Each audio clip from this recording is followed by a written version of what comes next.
Golpeó a mi gemela. Entonces cambiamos de lugar y lo dejé en la ruina en una semana. El sonido del timbre a las 3 de la mañana nunca trae buenas noticias. Es una regla universal no escrita. Nada bueno ocurre. Nadie trae pasteles ni noticias de lotería a esa hora en una noche de tormenta. Cuando escuché el zumbido insistente resonar en las paredes vacías de mi apartamento, supe instintivamente que la paz precaria que tanto me había costado construir en los últimos años estaba a punto de romperse en 1000 pedazos. Me levanté de la cama con el corazón latiendo en la garganta. Agarré el bate de béisbol de aluminio que guardo detrás de la puerta, un viejo hábito de mis años viviendo en barrios donde la seguridad era un lujo, y miré por la mirilla con cautela. Lo que vi me hizo soltar el bate, que cayó al suelo con un estruendo metálico que ni siquiera registré. No era un ladrón, no era un vecino borracho confundiendo el piso. Era mi propio rostro mirándome desde el otro lado de la puerta. O al menos una versión destrozada, hinchada y terrorífica de mi rostro. Abrí la puerta de golpe, sin importar la cadena de seguridad. Ahí estaba Elena, mi hermana gemela idéntica. Estaba empapada hasta los huesos por la lluvia, temblando violentamente como una hoja, con un abrigo de lana caro que le quedaba grande y estaba manchado de barro. Estaba descalza. Pero lo que me detuvo el corazón, lo que me hizo sentir que el suelo se abría bajo mis pies, fue su cara. Su ojo izquierdo estaba completamente cerrado por la hinchazón, de un color violeta oscuro, casi negro, con bordes amarillentos que indicaban que el golpe había sido brutal. Tenía el labio inferior partido, sangrando todavía, y marcas de dedos claramente visibles y moradas alrededor de su cuello blanco y delicado. «Ayúdame, Natalia», susurró, y su voz sonaba rota, rasposa, como si tuviera vidrios molidos en la garganta. «Por favor, escóndame, me va a matar. Esta vez me va a matar de verdad». La metí en casa y cerré la puerta con los 13 cerrojos, verificando 2 veces. La llevé al baño temblando de rabia y miedo. La ayudé a quitarse la ropa mojada, la limpié con toallas tibias, le puse hielo en la cara con cuidado extremo y le di mi ropa seca más cómoda. Mientras lo hacía, mientras veía los moretones en sus brazos y en sus costillas, sentí como una furia fría, volcánica y asesina empezaba a nacer en la boca de mi estómago. Elena y yo somos genéticamente idénticas, 2 gotas de agua por fuera, pero por dentro somos el día y la noche. Ella siempre fue la dulce, la pacífica, la complaciente, la que perdonaba todo, la que soñaba desde niña con casarse, tener una casa perfecta y hornear pasteles. Yo fui la oveja negra, la rebelde, la que se metía en peleas en la escuela para defenderla de los abusivos, la que aprendió artes marciales mixtas en lugar de ballet, la que nunca dejó que nadie le levantara la voz sin recibir una respuesta contundente. Ella era la luz y yo era la sombra que la protegía. Pero había fallado. ¿Fue Ricardo?, pregunté, aunque sabía la respuesta con cada fibra de mi ser. Ricardo, su esposo, el exitoso banquero de inversiones internacional, el hombre perfecto, carismático y millonario con el que se casó hace 2 años en una boda de cuento de hadas y que, poco a poco, con una sutileza aterradora, la había aislado de todos nosotros hasta convertirla en una isla. Elena asintió, incapaz de hablar al principio, sosteniendo una taza de té caliente con ambas manos para intentar controlar los temblores. «Fue por la cena», logró decir después de un rato, mirando al vacío. Se enfrió, llegó tarde del trabajo, 3 horas tarde, y la cena estaba fría. Me tiró el plato de porcelana a la pared, justo al lado de mi cabeza, y luego me agarró del cuello. Me levantó del suelo, Natalia. Me dijo que soy una inútil, que sin él no soy nada, que soy basura, que si intento irme o llamar a alguien, me buscará, me encontrará y me hará desaparecer donde nadie me encuentre. Dijo que tiene el poder para hacerlo. Mire sus manos. Sus uñas, siempre perfectamente manicuradas como le gustaba a él, estaban rotas y sucias. Su espíritu estaba quebrado. Ricardo no solo la había golpeado físicamente, la había desmantelado como persona, pieza por pieza. «No vas a volver», le dije con firmeza, acariciándole el cabello mojado que se le pegaba a la frente.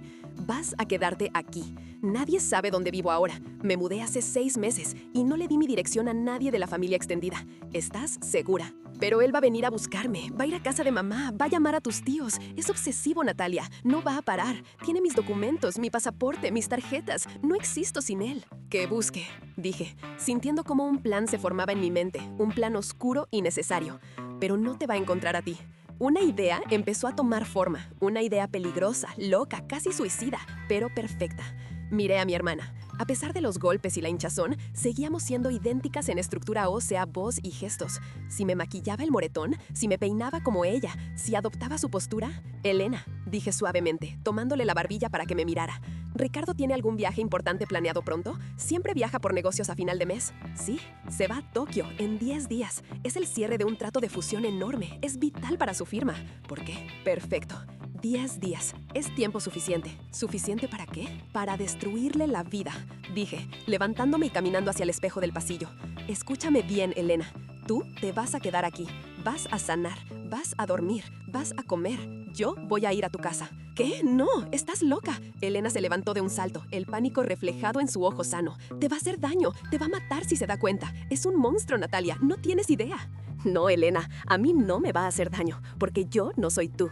Él cree que tiene una esposa sumisa, aterrorizada y rota en casa. No tiene idea de que esa esposa está a punto de ser reemplazada por su peor pesadilla. Voy a tomar tu lugar, voy a meterme en la boca del lobo, y cuando termine con él, no le va a quedar ni un centavo, ni un diente sano, ni una pizca de dignidad. Voy a desmantelar su vida desde adentro. Nos pasamos las siguientes 6 horas de la madrugada preparándolo todo. Fue una sesión intensiva de espionaje y actuación. Elena, entre lágrimas, miedo y dudas, me explicó sus rutinas al milímetro. A qué hora se levantaba el señor, cómo le gustaba el café, hirviendo, negro y sin azúcar, en una taza específica, qué ropa usaba para dormir, cómo debía saludarlo, con un beso en la mejilla izquierda y la cabeza baja, sin mirarlo a los ojos. Me dio las contraseñas de la alarma de la casa, del Wi-Fi, el código de la caja fuerte, que ella había visto de reojo una vez, y los accesos a las cuentas bancarias conjuntas que él controlaba férreamente, pero a las que ella tenía acceso teórico. Me corté el pelo esa misma madrugada en el baño, usando las tijeras de cocina para igualar su estilo bob perfecto y elegante. Me teñí de castaño oscuro un mechón que yo llevaba de color azul eléctrico. Me maquillé un moretón falso en el ojo izquierdo usando mis cosméticos de teatro profesional, un hobby antiguo que resultó ser vital. Me puse su ropa ajustando la talla porque yo tengo un poco más de músculo, pero con ropa holgada no se notaría. Recuerda, me dijo Elena, temblando en la puerta antes de que yo saliera. Es muy observador, es paranoico. Si sospecha algo, no va a sospechar. Los narcisistas como él no miran a las personas, Elena, solo ven espejos. Él no te ve a ti como un ser humano, ve un objeto que le pertenece, un accesorio, y no espera que el accesorio se defienda o cambie. Su propia arrogancia es mi mejor camuflaje. Salí de mi apartamento a las 5 a.m. bajo la lluvia que empezaba a amainar. Conduje el coche de Elena, que ella había logrado sacar del garaje en su huida, y regresé a su casa, a la mansión del terror en el barrio más exclusivo de la ciudad. Entré en silencio usando el código del garage. La casa era impresionante y aterradora a la vez. Olía a limpiador caro, a flores frescas y a una frialdad estéril. Había restos de porcelana en el comedor. La mancha de la cena tirada en la pared blanca era un recordatorio de la violencia de la noche anterior. No lo limpié. Quería que él lo viera. Fui a la habitación de invitados de la planta baja, donde Elena me dijo que dormía cuando él estaba de mal humor o cuando la castigaba. Me acosté vestida sobre la cama perfectamente hecha, con los zapatos puestos, esperando que amaneciera. Mi corazón latía lento y fuerte. Estaba lista. El juego había comenzado. A las 7 en punto, escuché sus pasos en el piso de arriba, pesados, autoritarios, dueños del lugar. Ricardo bajó las escaleras. Yo ya estaba en la cocina, de espaldas, fingiendo preparar café, tensando cada músculo de mi cuerpo para no reaccionar violentamente. Sentí su presencia entrar en la habitación como una nube tóxica. «Espero que hayas aprendido la lección», dijo su voz. Era profunda, educada, arrogante. Me dieron ganas de vomitar. «Y espero que ese café esté decente hoy. Ayer era agua sucia». Me giré lentamente. Mantuve la cabeza baja, los hombros encorvados, tal como Elena me enseñó, dejando que viera el maquillaje del golpe en todo su esplendor bajo la luz de la cocina. «Está listo», susurré, imitando el tono suave y temeroso de mi hermana. Ricardo se sentó a la cabecera de la mesa de mármol, abrió su periódico financiero y ni siquiera me miró mientras tomaba el primer sorbo. Hizo una mueca de disgusto. «Está tibio. ¿Eres inútil o lo haces a propósito para molestarme? ¿Es tan difícil servir un café caliente?» Me acerqué a él para retirar la taza. En ese momento tuve que usar todo mi autocontrol, años de disciplina en artes marciales, para no estrellarle la taza de cerámica en la cara y romperle la nariz ahí mismo. «Lo siento, Ricardo. Lo calentaré. Perdón». Tomé la taza. Fui al microondas, que estaba de espaldas a él. Pero mientras estaba ahí, oculta por la puerta del electrodoméstico, hice algo que Elena jamás haría en 1.000.000 de años. Escupí dentro, un escupitajo espeso, verde y cargado de odio puro. Lo mezclé con una cuchara y lo puse 40 segundos hasta que hirvió. Se lo devolví humeante. «Aquí tienes, mi amor. Cuidado que quema». Ricardo bebió un sorbo largo. Se quemó la lengua, maldijo en voz baja, pero se lo tragó. Se tragó mi desprecio. «Mejor, escucha, hoy tengo una cena con los socios japoneses aquí en casa. Es crucial. Quiero que todo esté perfecto. Ponte ese vestido negro de cuello alto que te compré en París y maquíllate ese ojo. Me das asco así. Pareces un monstruo. No quiero que piensen que vivo con una mujer golpeada. Dirán que eres torpe». «El monstruo eres tú», pensé, apretando los dientes, pero asentí sumisamente. «Sí, Ricardo, lo que tú digas». Se levantó, tomó su maletín y se fue a trabajar sin despedirse. En cuanto su Porsche 911 salió del garage y el portón se cerró, mi transformación comenzó. Dejé de encorvarme, me estiré, sonreí. No iba a ser una venganza rápida y explosiva. Eso sería peligroso y podría terminar conmigo en la cárcel o en el hospital. Iba a ser una demolición controlada, ladrillo por ladrillo. Tenía 10 días antes de su viaje a Tokio. Mi objetivo era simple y devastador: desestabilizarlo psicológicamente, arruinar su reputación profesional, destruir su salud física y asegurar el futuro financiero de mi hermana antes de darle el golpe final. Día 1. La cena japonesa y el inicio del caos. Ricardo quería perfección para sus socios japoneses. Yo le iba a dar un caos sutil, diseñado para humillarlo. Contraté un servicio de catering de alta gama, pero les di instrucciones específicas y extrañas. Mi marido es extremadamente alérgico a los mariscos, pero es muy orgulloso y no quiere admitirlo por cortesía. Así que asegúrense de que todo tenga trazas de marisco, caldo de pescado, pero que no sea evidente a la vista. Y por favor, que el servicio sea lento. Era mentira, claro. Ricardo amaba los mariscos, pero yo sabía que tenía un estómago delicado y propenso a la indigestión cuando estaba estresado. Además, busqué en el despacho de Ricardo. Forcé la cerradura de un cajón con una horquilla, truco viejo. Encontré su agenda. Los socios eran del grupo Tanaka, conocidos por ser conservadores, tradicionales y extremadamente puntuales. Cuando llegó la noche, me puse el vestido negro. Me maquillé el golpe, pero no lo cubrí del todo. Dejé que se viera una sombra, un rastro violáceo bajo la base, lo suficiente para que fuera incómodo mirarme, para que se notara que algo andaba mal. Pero no tanto para que Ricardo pudiera acusarme abiertamente de exhibirlo. Era una agresión pasiva visual. Los socios llegaron, 3 hombres serios en trajes oscuros. Ricardo estaba en su modo encantador, sonriendo, sirviendo whisky de 50 años. Cuando me presentó como su encantadora esposa, vi como los ojos de los japoneses se fijaban en mi ojo hinchado. Hubo un silencio incómodo, una pausa en la conversación. Ricardo me apretó el brazo con fuerza, clavándome los dedos, pero manteniendo la sonrisa. Mi esposa tuvo un pequeño accidente en el jardín ayer. Es un poco torpe, siempre se tropieza con sus propios pies. Sí, dije, mirando directamente a los ojos al señor Tanaka, el jefe. Me tropecé con el puño de una puerta, muy fuerte, varias veces. La tensión en la sala subió 10 grados. El aire se volvió irrespirable. Ricardo me lanzó una mirada que prometía castigo, pero no podía hacer nada frente a ellos. La cena fue un desastre calculado. La comida llegó tarde, el vino que serví era el más barato que encontré en el supermercado, pero lo decanté en botellas de cristal de Bohemia. Ricardo lo probó, frunció el ceño al notar el sabor a vinagre, pero tuvo que tragárselo y sonreír. Durante la conversación, cada vez que Ricardo intentaba cerrar un trato o presumir de sus logros, yo lo interrumpía con comentarios sutilmente humillantes, disfrazados de ingenuidad. «Oh, Ricardo, ¿les contaste sobre esa inversión que perdiste el mes pasado? Fue muy divertido cómo te engañaron esos chicos de internet. Lloraste toda la noche». Ricardo se puso rojo hasta las orejas. «Elena, cariño, no saben de qué hablas. Fue un ajuste menor del mercado».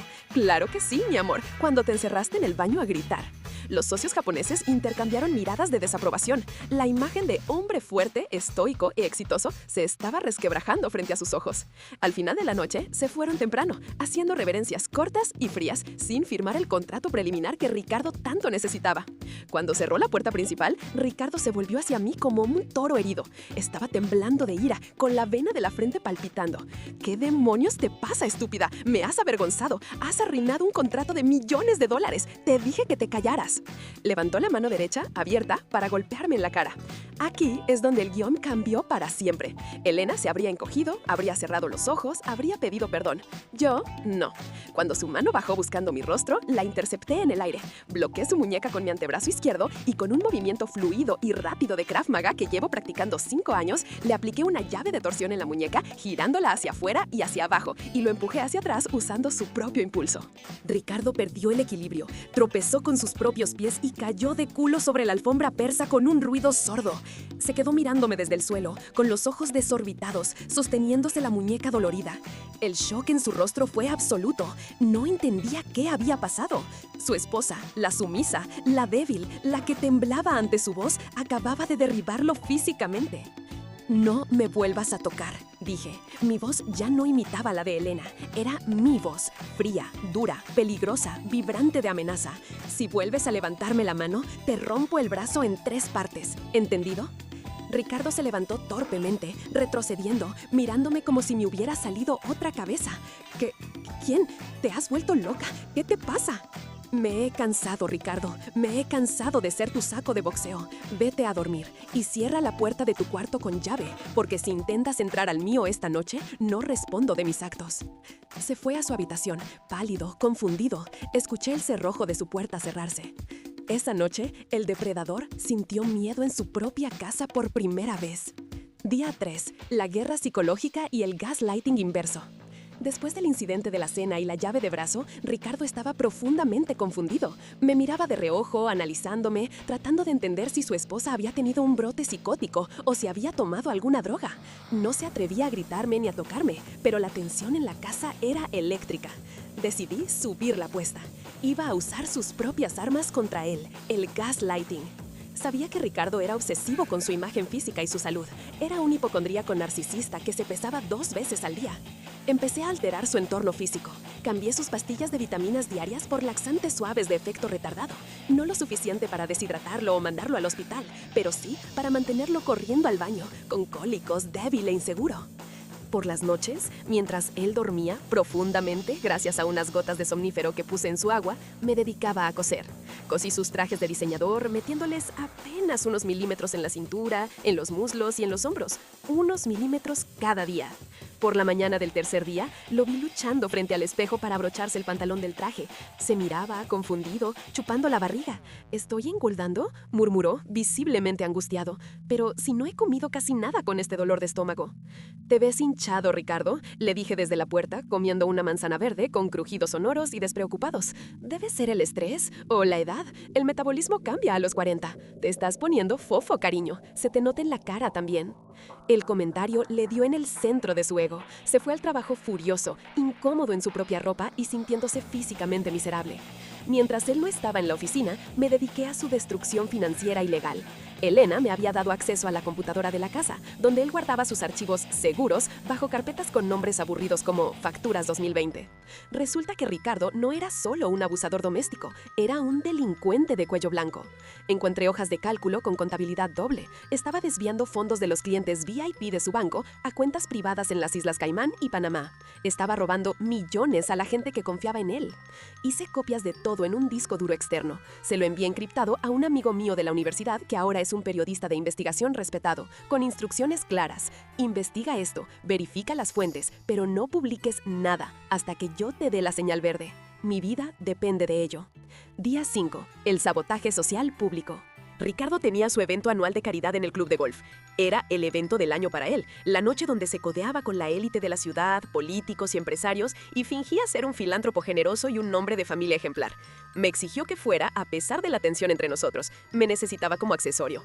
«Pórtate bien», me sisió en el coche, agarrando el volante con fuerza. «Si vuelves a hacer algo raro como en la cena con los japoneses, te juro que te internaré en un psiquiátrico privado mañana mismo. Tengo los medios. Diré que perdiste la cabeza y eres un peligro para ti misma. Te sedarán y no saldrás nunca. No te preocupes, cariño. Seré inolvidable». Llegamos al club. Ricardo se fue inmediatamente a saludar a los directivos y a los políticos, buscando validación. Yo fui a la barra libre, pero no para beber. Empecé a circular entre las mesas, hablando con las esposas de los socios, las mujeres influyentes que mueven los hilos sociales de la ciudad. Me hice la víctima perfecta, pero una víctima locuaz. «Ay, sí, Ricardo es tan intenso últimamente», decía, dejando que se me resbalara el chal de seda para mostrar un moretón fresco y horrible que me había pintado en el brazo esa tarde. A veces se pone muy nervioso con las inversiones, ya sabes, con eso de que está moviendo dinero de las cuentas de los clientes sin permiso para cubrir sus deudas de juego. Oh, Dios mío, no debí decir eso. Por favor, olvídenlo. No le digan nada. Se pondría furioso si supiera que hablé. Sembré la duda y el miedo. El rumor sobre la inestabilidad financiera y mental de Ricardo se esparció como pólvora en un campo seco. En cuestión de una hora, vi como varios hombres de negocios importantes miraban a Ricardo con sospecha desde el otro lado del salón y se alejaban disimuladamente cuando él se acercaba a saludarlos. Ricardo notaba el ambiente frío, las miradas esquivas, pero no entendía por qué. Sudaba profusamente. Su traje, que yo había encogido otro poco la noche anterior, lo asfixiaba. Se veía desesperado. En el momento cumbre, el discurso del presidente del club, Ricardo debía subir al estrado para entregar un cheque simbólico. Estaba nervioso, pálido. Cuando empezó a hablar, el micrófono emitió un chirrido agudo y horrible que hizo que todos se taparan los oídos. Yo estaba cerca de la mesa de sonido. Le había pagado al técnico joven $500 en efectivo para que saboteara el audio específicamente cuando Ricardo hablara. Nuestra fundación se basa en la honestidad, chirrido ensordecedor, acople, y en el cuidado de los más vulnerables, chirrido, corte de audio. La gente empezó a reírse disimuladamente. Ricardo golpeaba el micrófono, rojo de ira y humillación. Parecía un payaso. Bajó del estrado furioso, sin poder terminar. Me vio sonriendo en una esquina. Me agarró del brazo con fuerza, clavándome los dedos. «Vámonos, ahora mismo». En el coche, de regreso a casa, explotó. Fue una explosión nuclear. No sé qué estás haciendo, no sé cómo lo haces, pero sé que eres tú, gritaba, golpeando el volante. Estás rara, estás diferente. Tu mirada, tus ojos, no son tus ojos. Elena nunca me miraría así. Son los ojos de alguien que te ve tal cual eres, Ricardo. Un hombre pequeño, patético y ladrón. Frenó el coche en seco en medio de la carretera vacía y oscura que llevaba a nuestra urbanización. Se giró hacia mí, desabrochándose el cinturón de seguridad. La vena de su frente latía violentamente. Iba a golpearme. Lo vi en su mirada asesina. Era el momento que yo estaba esperando. Se lanzó sobre mí con el puño cerrado buscando mi cara. Esta vez no fui defensiva, fui ofensiva. Esquivé el golpe moviendo la cabeza rápidamente hacia la izquierda y aprovechando su impulso hacia adelante, le conecté un golpe directo, seco y técnico con la base de la palma de mi mano en su nariz. Sentí el crujido asqueroso del cartílago rompiéndose bajo mi mano. Ricardo gritó y se llevó las manos a la cara cubriéndose. La sangre empezó a brotar entre sus dedos, manchando su camisa blanca y la tapicería de cuero. ¡Ah, maldita sea! ¡Me rompiste la nariz! ¡Perra! ¡Te voy a matar! Te dije que no me volvieras a tocar, dije con voz calmada. Te lo advertí. Salí del coche, abrí su puerta, lo saqué del asiento del conductor a empujones y patadas mientras él estaba cegado por el dolor, la sangre y las lágrimas. Cayó al asfalto. Lo dejé tirado en la carretera secundaria, en medio de la nada. Camina a casa, Ricardo. Te hará bien el aire fresco para bajar esa hinchazón. Y piensa en lo que has hecho. Me subí al asiento del conductor, ajusté el espejo y me llevé su Porsche. Llegué a casa, hice las maletas con todas las joyas, relojes y objetos de valor pequeños que él le había regalado a Elena a lo largo de los años y que eran técnicamente suyos o bienes conyugales, y los escondí en el maletero de mi coche que tenía aparcado discretamente a unas calles. Cuando Ricardo llegó a casa 3 horas después, caminando, cojeando, sucio, con la nariz rota e hinchada y la camisa manchada de sangre seca, yo estaba sentada en el sillón de la sala esperándolo. Tenía una copa de vino en una mano y su pistola, la que guardaba en la caja fuerte del despacho, sobre la mesa frente a mí. Se detuvo en la entrada, jadeando, apoyándose en el marco de la puerta. Me miró con terror absoluto. Por primera vez, el miedo era suyo. ¿Quién eres?, preguntó con voz gangosa. Por fin se había dado cuenta. Por fin había visto que la mujer frente a él no era la esposa que había torturado durante 2 años. Soy tu karma, Ricardo. Soy la consecuencia de tus actos. Día 7. El jaque mate y la revelación. Durante los últimos 2 días, Ricardo fue un fantasma en su propia casa. No salió de su cuarto de invitados. Tenía miedo de mí. Se encerraba con llave. No sabía si llamar a la policía porque sabía que yo tenía pruebas de sus fraudes. Se lo había insinuado dejando una hoja de cálculo impresa sobre su almohada. Estaba atrapado en su propia red.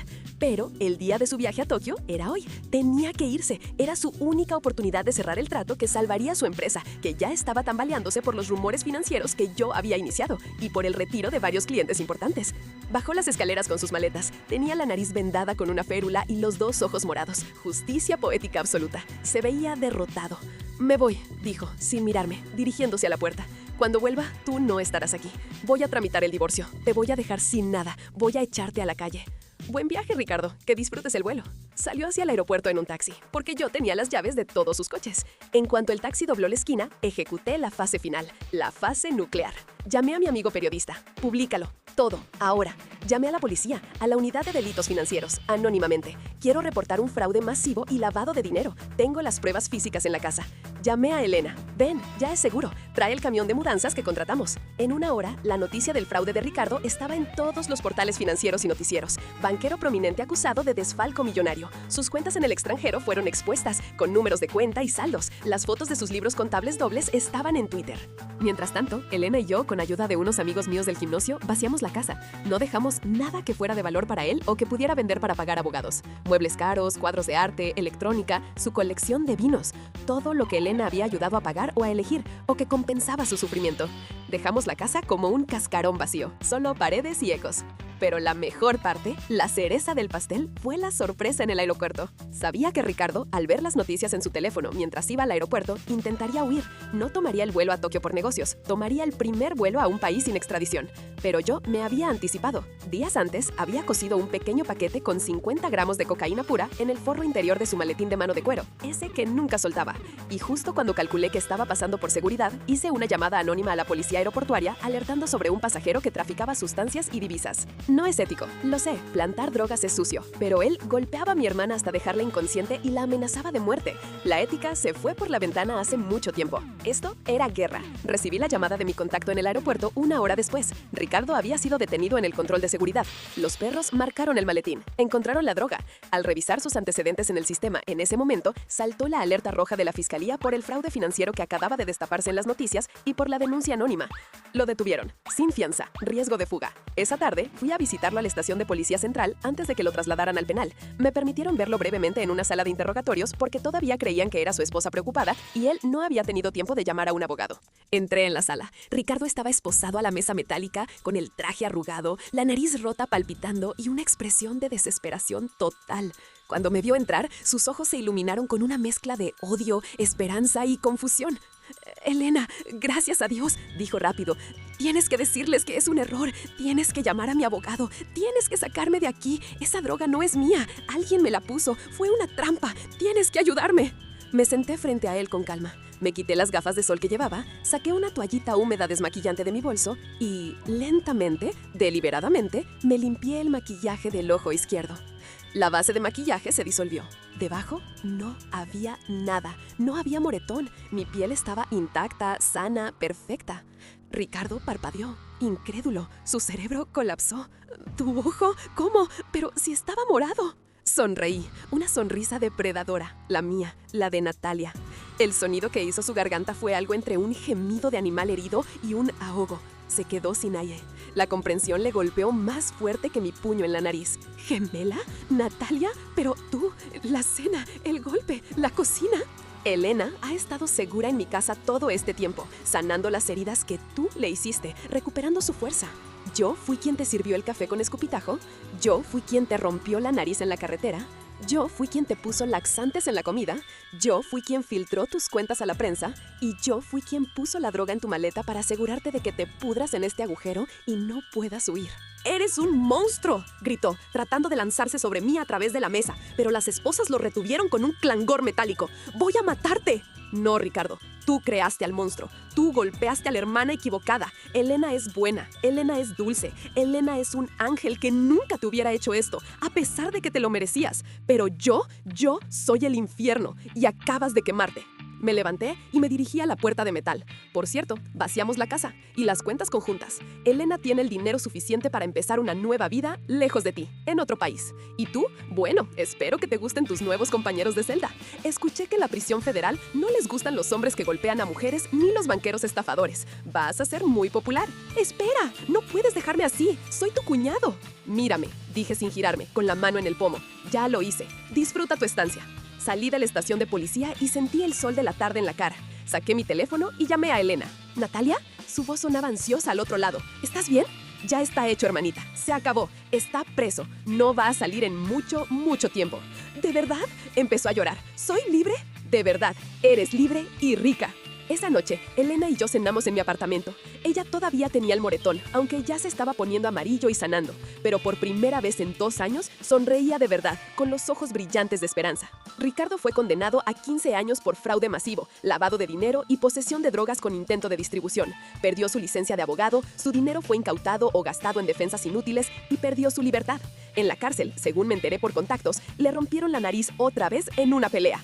Supongo que el karma tiene un sentido del humor repetitivo.